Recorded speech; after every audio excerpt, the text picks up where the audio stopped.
Hello, Freaky Frighteners. You got the Brewster here for an episode of Brewster Vision Presents Brewsteria, and I'm with my friend Rachel M. Martens, indie author of the Pose series. How you doing, my friend? Good. How are you? Doing good. It's been a busy week there. I see you're just coming back from your convention there in Louisville. Yeah. Yep. Just got back from Louisville. It's a great convention. I love talking to new readers. You seem to you do a lot of those conventions. It seems like you keep on the move a lot. I do. Yeah. I started doing that about 3 years ago now and got hooked on it. And I do a ton of conventions. I love them. Do you just like traveling, being in different, have an excuse to go to different places and shit like that? It's a little bit of that. It's actually Louisville. We ended up staying a few extra days after the convention just to do touristy stuff in Louisville. And it's always fun when we can, have it be, I love just going to the conventions, but it's cool when it can also be a vacation. Yeah, any home away from home is a vacation, or any time away from home is a vacation in my book. Mm-hmm. Even if it's work related, Yeah. All right. So for people new to this, to me, you, whatever, why don't you explain to us what you do? Just, kind of plug yourself and tell us about the Post series. Sure. So I'm a self-published thriller author. I write a number of different things. I've got 8 books in print now. My main thing that I do is the Poe series. The main character of that series is a descendant of Edgar Allan Poe, and there's a family curse that takes the form of his stories. So she has to recognize them unfolding in time to prevent them. The 5th book in that series just came out in March, and there'll be one more to finish it out. And yeah, each book in the series brings to life at least one of Edgar Allan Poe's horror stories. So I'm drawing, like, we'll say the Raven. So Poe would have to come in. That's the character's name is Poe, correct? Yep. I'm just making sure I get this right. So essentially Poe would be living in the story of the Raven. Like is the tulpas, I believe, if that's the term, where you believe in something so much actually brings it to life kind of thing. Yeah, it's interesting that you bring up tulpas because one of the, there's supposedly this family curse that brings it to life, but there are points in the later books where she's questioning whether or not the curse is even real or if it's just essentially a tulpa that's coming to life because she's believing in it. Did you just drop a spoiler on us? Not necessarily, because it's something that she's theorizing about as she's trying to. Her goal is to defeat the curse and to have it stop coming to life. And as she's trying to figure out how to do that, that's one of the things that she's theorizing about is how much it matters that she believes in the curse. Like, would it be less of a thing, or would it cease to exist if she ceased believing in it? That's not really a spoiler, I wouldn't say, because she doesn't really act on it yet. Right. But it is going to be a question that we return to, and that gets answered in book 6. Is whether it's real. So so far, so 6 book is not out yet. You have 5 of them. You said you had 3 other books as well. Yes. Okay, I'll come back to. I'm just making sure I got my notes right here because I'm going to dig on this stuff.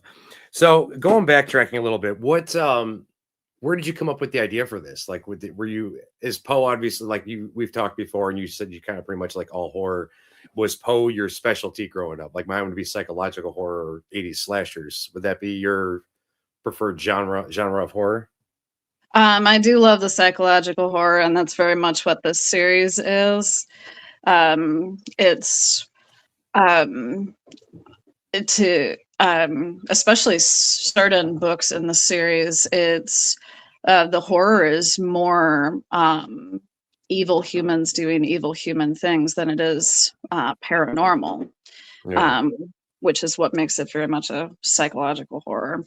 But the idea came from, I was a huge Edgar Allan Poe fan, from, I let's see, I really got hooked on him reading Edgar Allan Poe in a high school English class, yeah, like a lot of people. And that was also the time when I had been writing. I wrote my first full length novel when I was 13. And about the time that I was reading Edgar Allan Poe was about the time I was trying to come up with something a little bit more original, something that was truly, more my own than what I'd been writing as a kid. yeah, Um, Something that was more fit to publish. I already wanted to be a full-time novelist. That was what I wanted to do. And I really connected with and loved Edgar Allan Poe for a lot of reasons. And I thought it would be a lot of fun to kind of bring him to life and into the modern world. At the time, I was working through the concept for the series. Retellings were really big, yeah. and they still are, and people love that. And there's a reason why those stories are considered classics and why people still love them. So it worked out well, and yeah, I like the idea of bringing his stories to life, bringing him to life as a character. He's a minor character in the books as Yeah. a ghost. Oh, interesting. Yeah, so that's kind of fun digging into who he was as a person and bringing him to life in a way. Mhm. But it's also very much an original story with the um, the rest of the characters are totally original and doing their own things and making their own decisions, and that's a lot of what guides um, the um, the story and the plot points. Is I'm the way I write is very character driven, so it's kind of bringing those characters to life. And I have a few major plot point ideas related to the family curse kind of stuff. But 95% of what happens in the book is totally just the characters running away with the story. Gotcha, gotcha. Where did you come up with the character? Because I know a lot of people will incorporate elements of themselves in the character. They see themselves as the main character kind of thing. Was there any of that in this character? There's a bit of that. I think it's it's hard to get away with it, and honestly, I would argue that the best writing happens when you put a bit of yourself into it. Yeah. It just makes it more real and more alive, more authentic. And a lot of writers do that too, just because it's good therapy. Um, I um, my main character Poe has had some really awful things happen to her both before the books start and during the course of the series. Um, and she had a really rough childhood, and none of that is necessarily drawn from my own experiences, but um, I I have struggled with depression and social anxiety kind of issues Yeah. for most of my life. And I did feed a lot of that into her character. In fact, you can even, if you know what you're looking for, you can kind of tell in the voice of the writing that the I was quite depressed when I was writing the early books, and it reflects in her voice as the Yeah. narrator. Whereas there are later books when I was in a better headspace, and her voice is quite different because of that. Yeah. So you, So we don't she and I don't necessarily have a lot of specific experiences in common, but that is very much something that's taken from my own experience and kind of poured into her.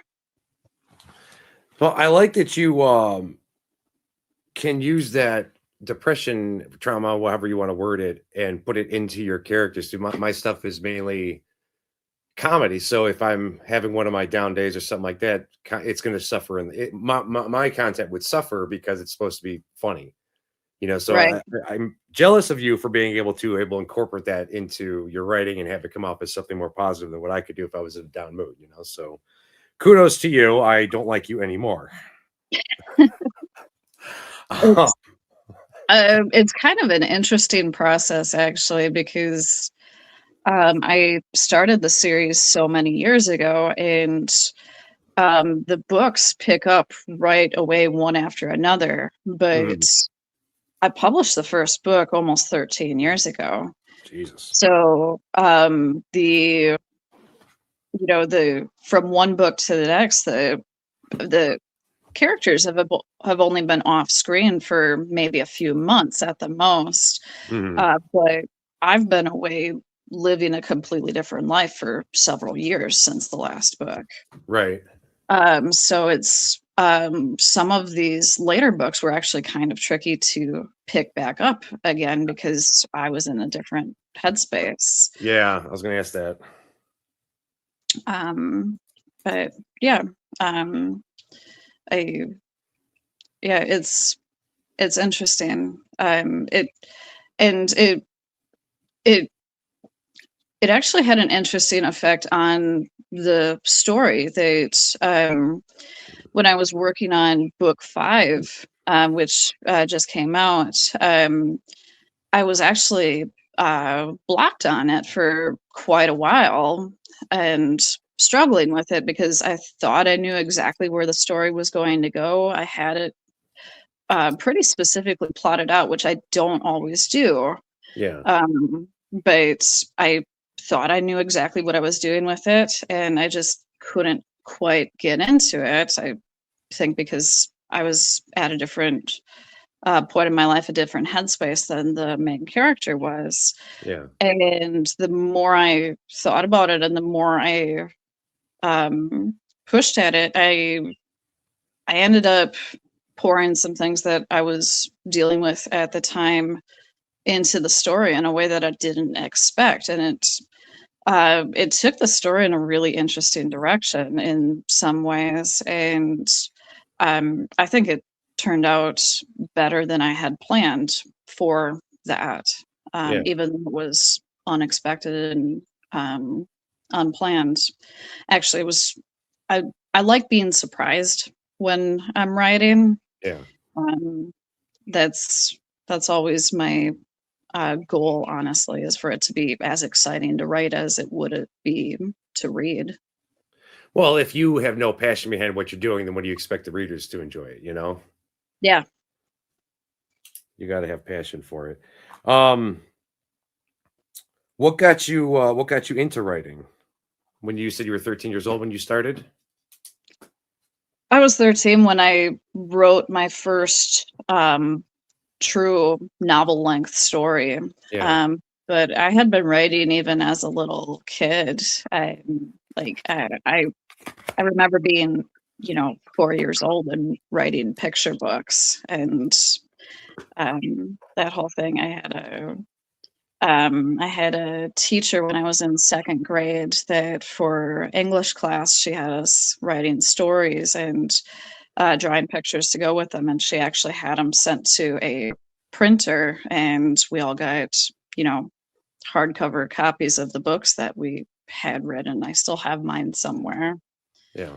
Um, and just, I just kind of kept doing it, and the stories just kept getting longer until, yeah, high school, I was writing novels. So that's how you get your creativity out, because you seem like it's similar to like me and some of my friends. They're just didn't really go along with trends or what other people were doing. You just had to find a different way to get your creativity out. Hmm. Kind of social outcast, which is one thing that horror brings people together. Yeah.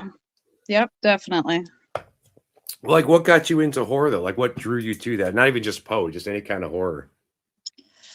Um, I I don't I'm not sure, to be honest, because even the story that I wrote when I was in second grade, that story had a skeleton in the woods and a house fire, and um, and there wasn't anybody, you know, in my family who was into horror, really. I didn't have friends as a kid who were into horror. I just there was something about it that I just connected with. Or found more exciting. I like the high stakes. Yeah. I like the life and death, good versus evil fights. Yeah, and writing it, I really enjoy. I I can and do write other things too, but nothing feels quite the same as writing a really good horror scene, Yeah. or, you know, a jaw dropper of an ending. There's just this, um, there's a sense of power from it, like, having conquered something. And I just don't get that from anything else. And I really, really love that. So the sense of conquering something, if you don't mind my asking, do you think, as you said before, you had like social anxiety and stuff like that. Do you maybe see the heroes of whatever book, whether you're writing it or reading it or whatever, as kind of like a literal interpretation of you fighting your social anxiety and getting doing something, you know? Um, I don't know. I don't know that I've thought about it quite that way before, but there's definitely a confidence element of it, and a um safe in my own skin, liking myself for me, even though I'm different than a lot of the other people in my life. Yeah. There's definitely a piece of that to it. The conquering kind of feeling, I I think is partly that horror is so cathartic.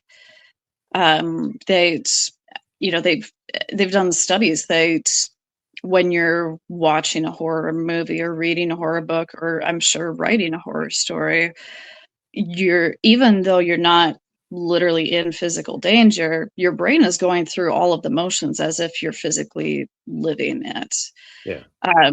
So you're experiencing a low level of all the same adrenaline that it would you would be experiencing if you were physically in the movie or the book or whatever. Um, and, and then you get to the end, and there's that adrenaline release from the ending. And I think it's maybe a little bit of that, and also for me with writing, I've got these characters going up against uh, really horrible, scary things, and really impossible odds, really evil people doing crazy things, and having to just keep fighting even though the odds are bad, and sometimes win. And that fight just feels really good. it makes me feel like, anything's possible. There was a scene I wrote for the latest Poe book where the main character has to she has to physically claw her way out of a grave Mm. while the bad guy is burying her alive. And it's this super intense scene, and it turned out really cool, and I'm really proud of it. And it felt really amazing to write, and to live that with the character of, these are absolutely impossible odds. This is completely horrible. This is terrifying, but I have to just keep going, just keep clawing my way out. Have to keep fighting and live and get out of this no matter what it takes. Yeah, I love that kind of stuff. See, I don't know if it's just, this episode will probably go up in June, obviously, because the end of May is this Sunday. But it's Mental Health Awareness Month as we film this, and the whole takeaway I took from that is, as you mentioned before, social anxiety and depression or whatever, is that like the mind's way of telling yourself, telling whoever might be reading it, no matter what gets in your way, always keep fighting, keep kicking ass, Absolutely. And that's giving me goosebumps right now because that's fucking awesome with this, the things people go through, whatever, and it's just that's the coolest fucking thing I've heard today. So I just kudos on that one, but I love that you put it there, especially with Buried Alive. I mean, that is like, I don't know, as close to death.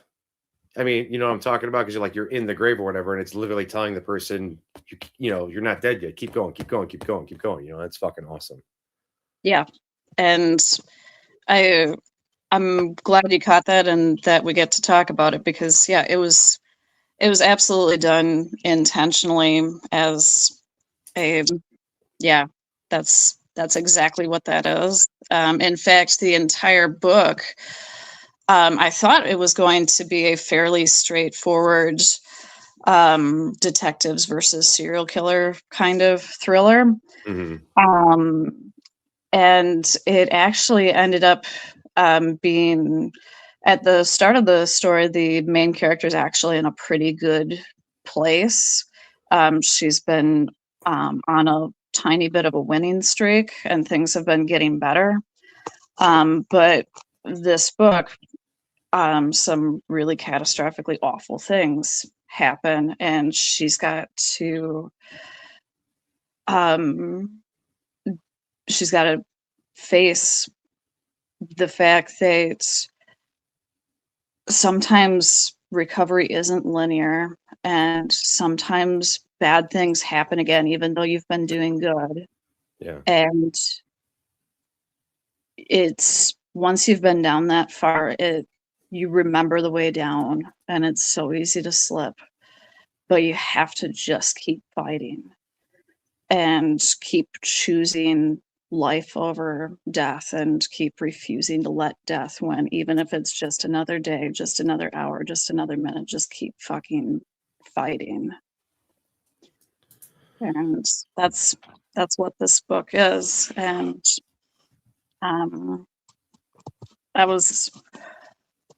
it meant a lot to me to do that for myself, and I hope that it means that to somebody else. I know that a lot of my readers who've been with this character since the beginning and love it because they connect with what this character has been through in some way. That they've struggled with depression or with PTSD or anxiety or something like that. And I hope that they read this kind of stuff and they feel empowered by it. That if, after everything that this character has been through, she can still choose to claw her way out of a grave, then yeah, I can get through anything. I can get through this. You're making me go into full-on therapist mode here. So, and I'm curious, is like, did you think growing up dealing with depression, like a lot of us horror junkies did, um, that you write this character as a way because maybe you didn't feel like you had this kind of help when you were growing up through it, and you wanted to kind of contribute to somebody else so that they don't have to go through what you might have felt when you were younger? And I'm sorry if I'm getting too personal on you here, but we've talked about, this is Okay. kind of my forte here. Um, Mhm. I just can't help but ask these questions. To some degree, yeah, that is what it is. And that goes both ways too. Obviously I know that my characters aren't real people, Yeah, but you know, in a way they are real inside my head. They're very well developed, they're multidimensional, and I spend a lot of time with them. So, they're not real, but they're a little bit real, yeah, um, in their way.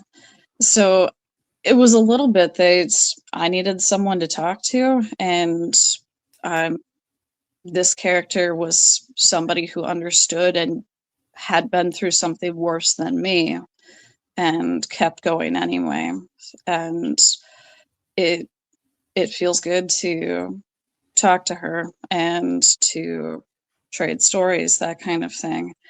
And also, yeah, it's absolutely it's um I had people who um I had people who loved me and were there for me in a way, but I didn't have anyone who really truly understood yeah. what I was going through. I didn't see my first therapist until I was in college. And before then I didn't have anybody to talk to me about this. I had family who were concerned and uh, wanted to do something, but they didn't know what to do. They didn't know what to say. They had never been where I was. And yeah, I didn't really feel like I could talk to anybody about it and didn't really feel like I was understood. The closest I got to that was horror, was, Edgar Allan Poe and the books I was reading movies and hey, quiet down. I see you got Cujo in the background over there. Yeah, my vicious Boston Terrier guard dog. um, but yeah, horror made me feel understood and safe and like it was, it wasn't okay that I was feeling as bad as I was, but I wasn't alone and I wasn't, you know, it was okay to be this because there were things that I connected with partly because I was depressed that I ended up really loving, and I like those parts of myself. Yeah. I'd rather be less depressed, but I like Wouldn't we those all? out. But people in my life didn't really understand those things or understand why I cared about them. Um, but I had these characters that I could connect with and not feel so alone, and that I could see through these characters that you know I could keep going. I could get through this if they could get through that, which is so much worse than what I'm dealing with, that I can get through this. Yeah. And I hope that my characters are that for somebody, that Oh, it makes a sure. difference for them. No, I don't doubt that because, and that's just not, there's always somebody out there who's going to appreciate it or it's going to mean something to them. I have to, for my other YouTube series, Mental Hell, which it seems like this is veering into, so we'll try and get away from that. I have to, talk about personal stuff, and it's embarrassing for me because I try and base my whole thing around humor and, life's not so bad kind of thing. But if it helps one person kind of see, look, even somebody who posts all the fun stuff, even they go through it. then I can get through it as well. Does that make sense? Yeah, absolutely. And the point is, even if it helps just one or two people, at least that's something out there, because that you never know. I mean, you never know what somebody can be going through and what personal trauma they got and stuff, and they might just come across, your Poe books, or one of my obnoxious jokes on Facebook. Like I said, I keep it as PG-13 for your audience here. I'm the one who was already dropping F-bombs. I know, right? Well, I mean, we both know I can get a lot worse, so we'll avoid from that one. But no, I think that's cool, and knowing that much about it. I wish I would have gotten you earlier this month, so we could maybe done a promoted Mental Health Awareness Month on it. But it is what it is. It's always, it's never a bad time to talk about that kind of stuff, I suppose. Mm-hmm. That's where we got here. So, do you think that was why you veered towards Poe? Was because of that? I think so. I love that. I love his style. I love his characters. I love that he really has a strong grasp on what's authentically human, and bringing that fully to life, even if it's even if it's imperfect and complicated and scary and messy and sad, because sometimes that's what being human is. Yeah. It's when you're dealing with some of the stuff that his characters deal with in those stories, that is the kind of place that your mind goes. And I love how raw and powerful and authentic he is with those characters and those stories. And yeah, I absolutely connected with that, and I try to do something, my version of that with my writing. That um, trying to keep it really authentic, and trying to get really deep in the character's head, and bring that to the page, um, even if it's scarier or bloodier or sadder than some readers might be comfortable with. Mhm. It's they're horror, they're thrillers, and when when things get rough, I don't shy away from that, because that's just the story that the characters needed to tell, and maybe it's the story that somebody out there needs to read. Yeah. Do you think it's because, like, with a lot of the heroes in modern television, books, writing, or whatever, is that even in scenes when they lose, it's still kind of like they still, for lack of a better words, look good, whereas Poe just posted, like, even he was even the hero, whatever, really kind of showing that down and out part of it. Like, even the heroes, the people you look up to, even they have shit moments and like question going on, and if the fight's worth fighting, that kind of stuff, and you really feel it, as opposed to just like that for the big hero reveal moment, or not reveal moment, heroic get up and stand up, which is great. It's a boosting thing, but it's not always that easy. It's always not that dramatic and Hollywoodized. You know what I mean? Yep, absolutely. Yeah, his his characters are a little rougher around the edges, and I connect with that. I think a lot of people connect with that. That they seem more, because they're flawed. Yeah. That makes them easier to connect with. It makes them more human and more believable. Gotcha. No, I always like the flawed heroes myself. I don't know if you this is going off of horror for just a second. It's okay because it's 80s related. That TV series Cobra Kai, I was always Team Johnny because he was a very flawed hero. He was a good guy at heart, but he was kind of a douchebag. You know? And let's be Yep. honest, I mean, they both kind of were, but I maybe it's just because Johnny was into the 80s and I'm a child of the 80s myself. That could be it. Sure. No, I like the complicated characters like that too. ones with flaws or layers.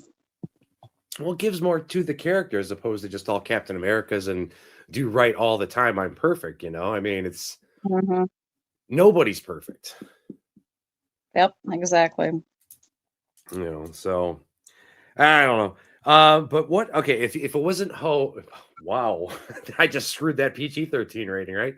If it wasn't Poe, what other type of horror would you consider maybe your second favorite, like your second favorite genre? Genre. Um, I really love the classic Gothic stuff. Dracula, Frankenstein, Jane Eyre, Turn of the Screw. Um, I uh, let's see. Um,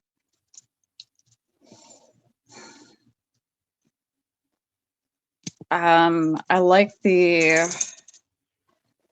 um, I really love uh I like Stephen King too, but I have a hard time connecting with his characters. Although Pet Cemetery, I really love Pet Cemetery. I thought that one was really uh, powerfully done and emotionally done. Yeah, Um, uh, I really like the um, I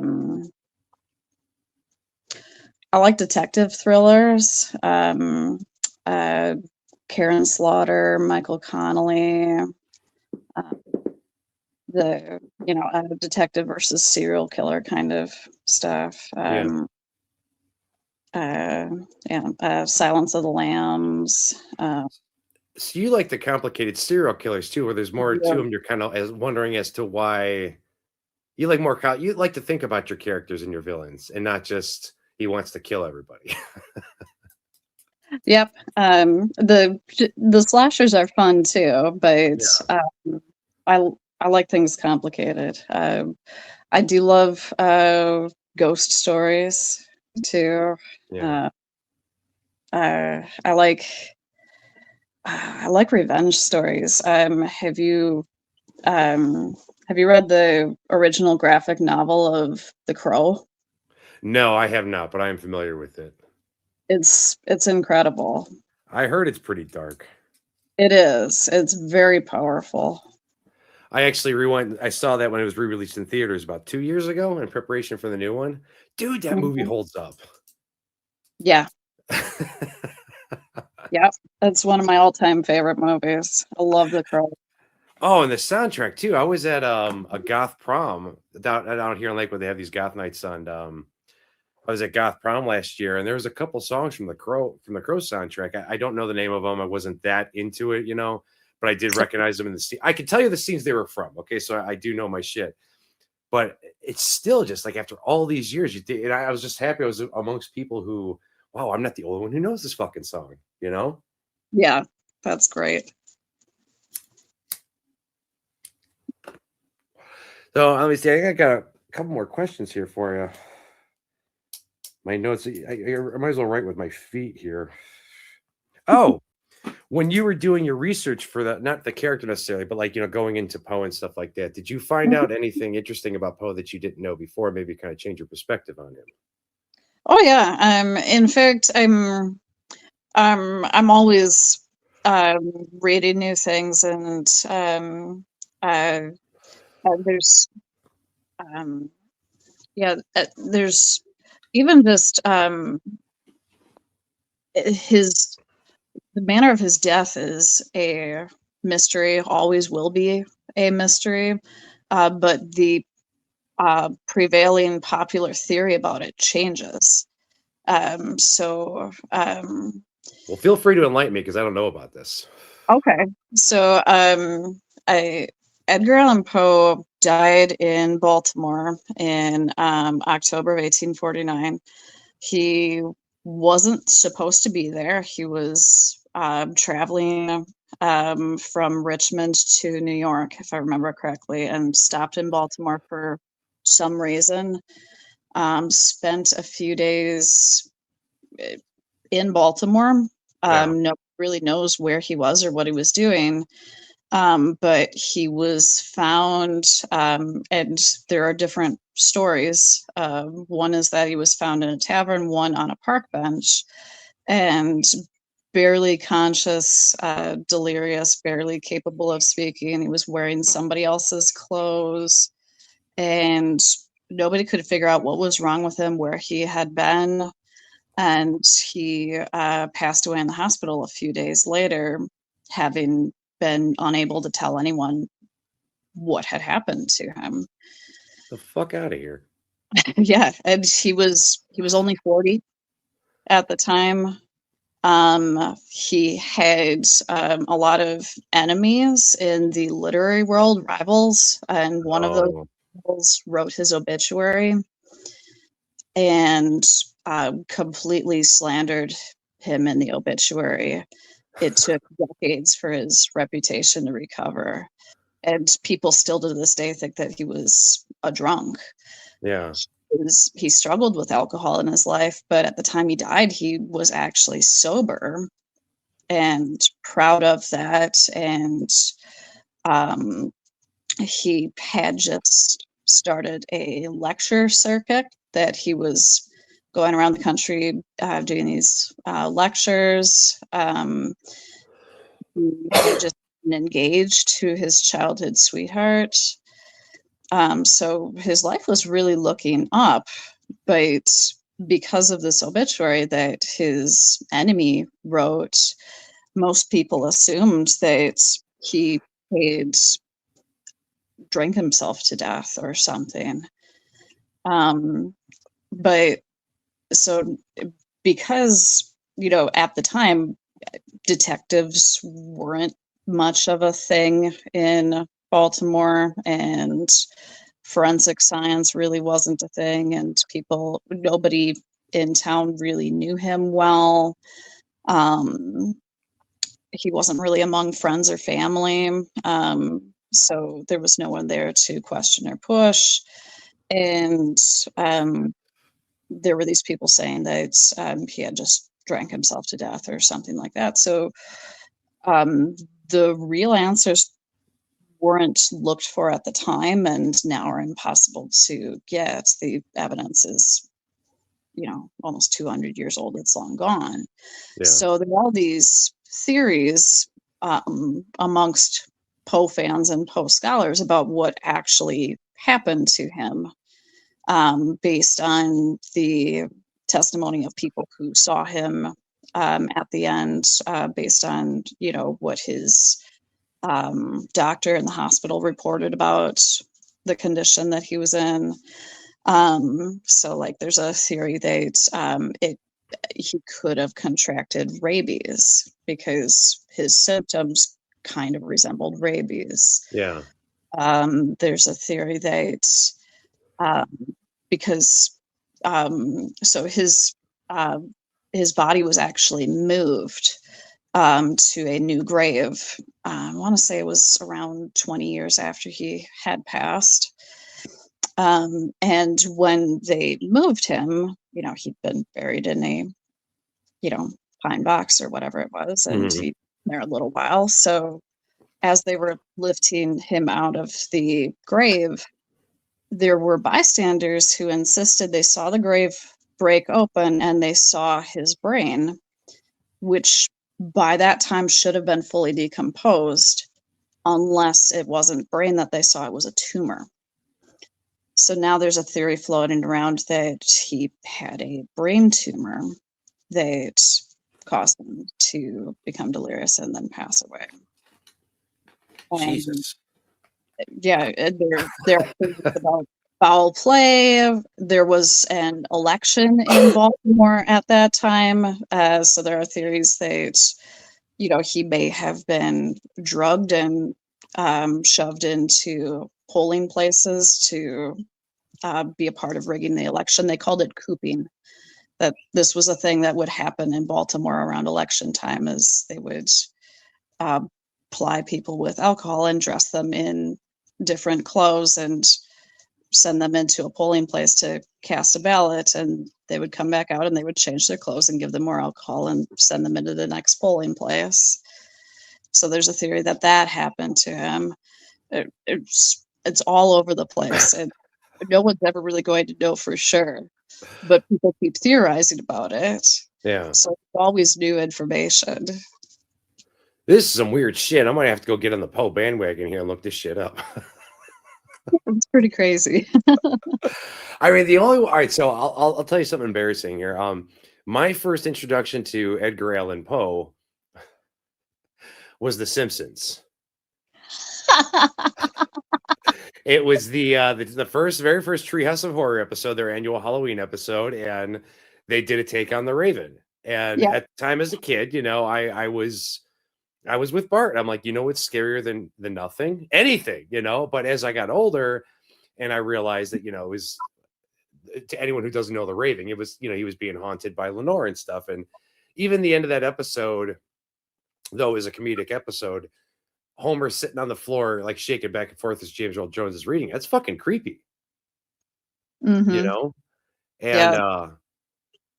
people don't realize, like, he's in this big empty mansion, hearing these knocks on his door and stuff like that. And he's got this creepy little. Well, the bird's fucking talking. Okay, I'm sorry. If a bird's saying nevermore, that's creepy enough, right? Yeah. So that was my first introduction to Edgar Allan Poe. And then I think I got in English class, we did it was like, there was little segments in school and stuff. And I think there was a time we did Edgar Allan Poe and stuff. And I know there's a Masters of Horror episode. I want to say it's called The Black Cat. Does that sound familiar to you? Is that one of his stories? It is, yeah. Yeah, there was a Masters of Horror episode. It was like an anthology that ran on Showtime, I think, in the early 2000s. Only 2 seasons, though, and there was no host, much like the Crypt Keeper. And I think Jeffrey Combs was in it, the Reanimator. So it was a pretty creepy one. I have to maybe go back and give that a rewatch. Yeah, I'll have to look for that. Yeah, I'm pretty sure it's the first season. Again, I have the first one. I don't have the second one, but I'll give it up and I'll message you there, because I'm sure anything Edgar Allan Poe you're going to want to take a look at. Oh yeah, absolutely. All right, one more question before we get out of here. I keep thinking of stuff I want to ask you. We've talked about Poe and your 5 books, with the 6th one upcoming. Talk about your other 3 ones, or is there anything you want to talk about those ones? I always like the stuff that's kind of not as well known as maybe other people's stuff. If that makes sense. Sure. So the I call myself a thriller author because it's a nice big umbrella. Okay. So my other 3 are quite different from the Poe books. One is a collection of short horror stories. Is that the summer camp one? No, that one's I wasn't even counting that. You're talking about anthology of campfire stories. Yeah. Yeah, so that one is an anthology that Hellbound Books put together, and I've got one story in. My story is called Hodags Eat Bullies, Not Bulldogs. For context, the anthology is all campfire story style horror stories, of course. And for mine, I have a hodag, which is I'm from Wisconsin. A hodag is one of our local cryptids here. It's a forest monster that lives in northern Wisconsin, specifically the Rhinelander area. And it is a very large lizard type creature. It's got big tusks and horns, and you got to look it up. It's a crazy creature. It's very cool. And in the story, mine eats tourists. So, well, I'm embarrassed. Small town. I'm embarrassed because that's why I was giggling when you said the title, because I thought you said hoe bags. Hodags. Hodags. Okay. I was a little shocked here because your humor is not as publicly as offensive as mine is. So I was a little impressed that you started the story with the word hobags, but it's okay. I'm cool with it.